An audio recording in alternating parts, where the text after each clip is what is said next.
Video like जरूर कर लीजिए और ऐसे वीडियो लगातार फ्री में पाने के लिए चैनल को तुरंत सब्सक्राइब कर लीजिए और बेल आइकन को जरूर टैप कर लीजिए ताकि आगे भी सारे वीडियो आपको मिलते रहे। यूट्यूब में फॉलो करते हैं तो प्लीज ये वाला फ्री टेलीग्राम चैनल जरूर ज्वाइन कर लीजिएगा। सारे नोटिफिकेशन सारे अपडेट यहीं पे आते हैं, ध्यान रखिए। नमस्कार दोस्तों, एग्जाम प्रिपरेशन में मैं प्रियंका एक बार फिर से आप सभी का स्वागत करती हूँ। आज हम लोग मॉडर्न इंडियन हिस्ट्री में इतिहास से संबंधित जो महत्वपूर्ण वन लाइनर तथ्य हैं उनको कंप्लीट करेंगे और जल्द ही 1-2 क्लासेस में आपका ये सब्जेक्ट भी कंप्लीट हो जाएगा। अब नेक्स्ट सब्जेक्ट स्टार्ट करेंगे। आई होप आपको ये सब्जेक्ट समझ में आए होंगे, जो कि इंडियन ज्योग्राफी कंप्लीट हो चुकी है और मॉडर्न इंडियन हिस्ट्री। अब इसके बाद जो सब्जेक्ट आप लोग बता रहे हैं उसमें सबसे ज़्यादा जो सब्जेक्ट बच्चे बोलेंगे वही स्टार्ट हो जाएगा। इसकी आपको PDF प्राप्त करना है। अदर कोई कोर्स ज्वाइन करना है इसके साथ में, चाहे UP PCS हो, RO री एग्ज़ाम हो या अदर स्टेट PCS हो, किसी भी एग्ज़ाम के प्रिपरेशन के लिए आप स्टडी फॉर सिविल सर्विसेज से जुड़ करके अपने प्रिपरेशन बेहतर कर सकते हैं। सिंपल सा है, आपको पेड कोर्स ज्वाइन करना है तो गूगल प्ले स्टोर से आप ऐप को डाउनलोड कर सकते हैं। सारी इन्फॉर्मेशन उसमें दी गई है और कूपन कोड है ज्ञान सर, जिसको अप्लाई करके आप 20% का डिस्काउंट भी पा सकते हैं। बिना पेड कोर्स लिए भी आप प्रिपरेशन बेहतर ढंग से कर सकते हैं। इसके लिए आपको यूट्यूब चैनल फॉलो करना है स्टडी फॉर सिविल सर्विसेज का। मेरे साथ जो प्रिपरेशन कर रहे हैं उसके साथ साथ आपको उसमें जो प्लेलिस्ट दी हुई है, आपके जो कोर्स से रिलेटेड सब्जेक्ट हैं, जैसे कि RO एग्ज़ाम है या फिर UP PCS है, तो प्लेलिस्ट बनी हुई है। अदर स्टेट PCS की अलग से प्लेलिस्ट दी गई है। उन्हीं को फॉलो करते हुए जितना उसमें ऐड किया गया है सिर्फ उतना प्रिपेयर कर लेंगे तो आप आसानी से अपना एग्ज़ाम क्वालिफाई कर पाएंगे। जो भी आप अगर कोर्स परचेज कर रहे हैं उसमें आपको अलग से वीडियो रिकॉर्डेड क्लासेस दी जा रही हैं, PDF नोट्स हैं, पेड क्विज है, डेली प्रैक्टिस कराई जाती है। इसके साथ में टेस्ट सीरीज़ हैं जो लेटेस्ट ट्रेंड और पैटर्न को फॉलो करते हुए डिज़ाइन की गई हैं आपके सिलेक्शन के लिए। तो ये हो गई आपके कोर्स से रिलेटेड जानकारी। चलिए आज की क्लास स्टार्ट करते हैं। कुछ फैक्ट्स ऑलरेडी हमने कल देख लिए थे, उन्हीं से आगे आज हम लोग बात करेंगे। आज की क्लास में जो सबसे पहला तथ्य है वो ये है कि भारत के प्रथम गैर कांग्रेसी प्रधानमंत्री जनता पार्टी के थे। इनका नाम था मोरारजी देसाई, जो कि 24 मार्च 1977 को इस पद पर नियुक्त हुए थे और उन्होंने गुजरात के सूरत संसदीय क्षेत्र का प्रतिनिधित्व किया था। भारत के भूतपूर्व प्रधानमंत्री स्वर्गीय चौधरी चरण सिंह की स्मृति में 23 दिसंबर को कृषक दिवस मनाया जाता है। प्रथम अखिल भारतीय समाजवादी युवा कांग्रेस, जो कि कलकत्ता में है, 27 दिसंबर 1928 को संपन्न हुई थी। इस कांग्रेस की अध्यक्षता पंडित जवाहरलाल नेहरू ने की। अलीपुर सेंट्रल जेल कोलकाता में स्थित है और इसकी स्थापना हुई थी 1910 में। हैदराबाद रियासत में सैनिक कार्यवाही की गई थी। हैदराबाद को भारत संघ में शामिल किया गया और इसके लिए ऑपरेशन पोलो चलाया गया था। यह ऑपरेशन 13 से 18 सितंबर 1948 के मध्य चलाया गया था। पश्चिम बंगाल राज्य का सचिवालय भवन राइस बिल्डिंग के नाम से जाना जाता है। भारत की स्वतंत्रता के समय क्लीमेंट R इटली ये ब्रिटिश प्रधानमंत्री थे। इस दौरान ब्रिटेन में लेबर पार्टी सत्ता में थी। ब्रिटेन प्रधानमंत्री एटली ने 20 फरवरी 1947 को हाउस ऑफ कॉमन्स में यह घोषणा की थी कि अंग्रेज जून 1948 के पहले ही उत्तरदायी लोगों को सत्ता हस्तांतरित करने के उपरांत भारत छोड़ देंगे, और उन्होंने ही कहा था ब्रिटिश सरकार भारत के विभाजन के लिए उत्तरदायी नहीं है। एटली ने वेवल के स्थान पर माउंटबेटन को वायसराय नियुक्त किया, जिन्होंने 24 मार्च 1947 को वायसराय का पद ग्रहण कर शीघ्र ही सत्ता हस्तांतरण के लिए पहल शुरू कर दी। भीमराव अम्बेडकर ने इंडिपेंडेंट लेबर पार्टी का गठन किया था और उन्होंने 1945 में People's Education Society of India की स्थापना भी की थी। माउंटबेटन योजना ये 3 जून 1947 के अनुरूप संसद द्वारा 18 जुलाई 1947 को भारतीय स्वतंत्रता अधिनियम द इंडियन इंडिपेंडेंस एक्ट पारित किया गया, जिसमें भारत और पाकिस्तान नामक 2 डोमिनियन की स्थापना हुई और 15 अगस्त 1947 की तिथि इसके लिए निर्धारित की गई। भारतीय स्वतंत्रता विधेयक 4 जुलाई 1947 को ब्रिटिश प्रधानमंत्री क्लीमेंट एटली द्वारा हाउस ऑफ कॉमन्स में पेश किया गया। 15 जुलाई 1947 को हाउस ऑफ कॉमन्स द्वारा, इसके अगले दिन हाउस ऑफ लॉर्ड्स द्वारा इस विधेयक को पारित कर दिया गया था। तत्पश्चात इस विधेयक को राजकीय स्वीकृति दी गई 18 जुलाई 1947 को। गांधी जी प्रथम मुलाकात माउंटबेटन से करते हैं 31 मार्च 1947 को। बंटवारे के विरोध में गांधी जी ने कहा था कि अगर कांग्रेस बंटवारा करेगी तो उसे मेरी लाश के ऊपर जाना पड़ेगा। जब तक मैं जिंदा हूँ भारत के बंटवारे के लिए कभी राजी नहीं होऊंगा। अगर मेरा वश चले तो कांग्रेस को भी इसे मंजूर करने की इजाज़त नहीं दूंगा। 14 जुलाई 1947 को जिस समय कांग्रेस महासमिति ने दिल्ली में भारत के विभाजन का प्रस्ताव स्वीकृत किया, उस समय कांग्रेस के अध्यक्ष, याद कर लीजिए, जेबी कृपलानी थे।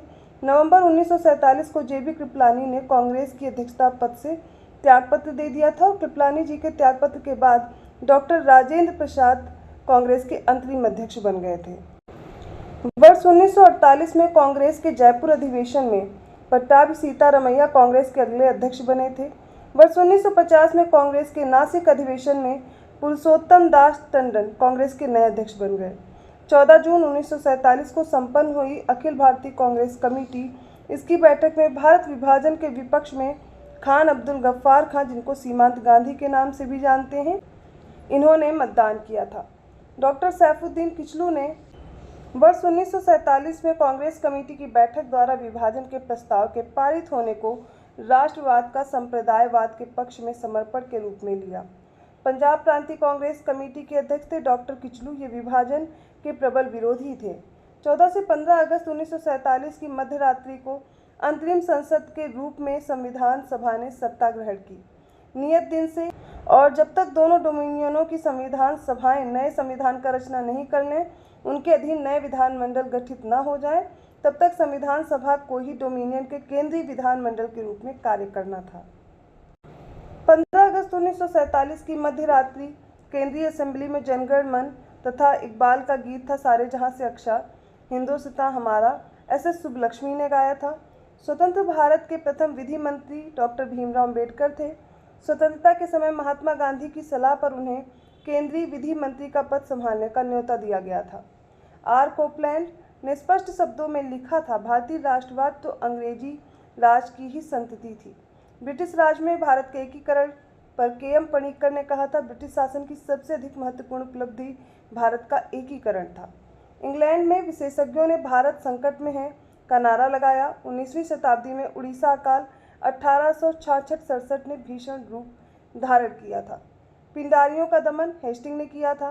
पिंडारियों का जो पहला उल्लेख है वो मुगलों के महाराष्ट्र पर 1689 AD के आक्रमण के समय आता है। 19वीं शताब्दी के आरंभिक वर्षों में पिंडारियों के 3 प्रमुख नेता थे, जिसमें चीतू, वासिल मुहम्मद और करीम खां आते थे। 7 जुलाई 1896 को बम्बई के वाटसन होटल में मार्वल ऑफ द सेंचुरी के नाम से ल्यूमिएरे बंधुओं, जो कि फ्रांस के थे, इनके द्वारा भारत में पहला सिनेमा शो आयोजित हुआ था। जीवी मावलंकर, जो कि वर्ष 1946 में सेंट्रल लेजिस्लेटिव असेंबली के अध्यक्ष बने थे, ये ऐसे प्रथम अध्यक्ष थे जिन्होंने औपचारिक विग त्याग कर गांधी टोपी पहनकर सदन की अध्यक्षता की थी। इस संदर्भ में अंग्रेजों द्वारा प्रश्न पूछे जाने पर उन्होंने कहा था, आपकी विग इस गर्म जलवायु के लिए अनुकूल नहीं है।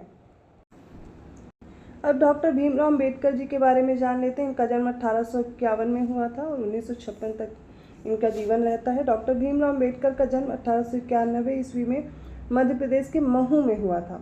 इनकी मृत्यु हुई थी 6 दिसंबर 1956 को और मरने के बाद उन्हें भारत रत्न से सम्मानित भी किया गया था। तमाम कठिनाइयों के बावजूद उन्होंने भारत में अपनी शिक्षा पूरी की और बड़ौदा के तत्कालीन महाराजा से छात्रवृत्ति प्राप्त करने के बाद वे अपनी आगे की पढ़ाई के लिए विदेश चले गए थे। 1936 में उन्होंने इंडिपेंडेंट लेबर पार्टी की स्थापना की, जिसने 1937 के केंद्रीय विधानसभा चुनावों में 15 सीटें जीती थी। बाद में यही party all India schedule caste federation में परिवर्तित हो गई थी। बाद में अपने अंतिम वर्षों में उन्होंने भारतीय बुद्ध महासभा की स्थापना की। अपने अनुयायियों को हिंदू धर्म छोड़कर बौद्ध धर्म अपनाने का आह्वान करने के साथ साथ स्वयं भी बौद्ध धर्म ग्रहण कर लिए थे, ताकि वे जाति प्रथा के कारण उनके साथ हुए अन्याय और अपमान से छुटकारा पा सकें। उन्होंने 1945 में People's Educational Society of India की भी स्थापना की थी। अगले व्यक्ति हैं रविन्द्रनाथ टैगोर। गुरुदेव की संज्ञा प्रसिद्ध साहित्यकार और नोबेल पुरस्कार विजेता रविन्द्रनाथ टैगोर को प्रदान की गई थी। रविन्द्रनाथ टैगोर का जन्म कलकत्ता नगर में हुआ था 7 मई 1861 को और श्री देवेंद्रनाथ टैगोर और शारदा देवी ये 14वें बालक के रूप में उत्पन्न हुए थे। वर्ष 1901 में उन्होंने शांति निकेतन में एक विद्यालय प्रारंभ किया था, जो कि 1918 में विश्व भारती नाम से विश्वविख्यात विश्वविद्यालय में परिवर्तित हो गया था। गुरुदेव रविन्द्रनाथ टैगोर को महान प्रहरी के नाम से महात्मा गांधी ने पुकारा था। महादेव देसाई, नरहरि पारख और डॉक्टर राजेंद्र प्रसाद 1917 के चंपारण आंदोलन से प्रत्यक्ष रूप से संबंधित थे। 1919 से 1920 में स्वामी विद्यानंद दरभंगा किसान आंदोलन के प्रमुख नेता थे। विरोध प्रदर्शन बिहार की सबसे बड़ी जमींदार दरभंगा राज पर केंद्रित था। हिंदुस्तान समाजवादी प्रजातंत्र संघ के संस्थापक यतीन्द्रनाथ, अजय घोष और फणींद्रनाथ घोष थे। 1921 में प्रकाशित पत्रक गांधी वर्सेस लेनिन के लेखक ऐसे डांगे थे। इंडिया अ वुंडेड सिविलाइजेशन 1977 में वीएस नायपाल द्वारा उनकी इंडिया त्रयी की दूसरी पुस्तक है। एन एरिया ऑफ डार्कनेस के बाद और before India a million mutinies now, ये उनकी पुस्तकें थीं। नायपाल अपनी तीसरी भारत यात्रा पर यह पुस्तक लिखने आए थे। रंगलाल, नवीन चंद्र सेन और हेमचंद्र बनर्जी स्वाधीनता पूर्व भारत के राष्ट्रवादी कवि थे।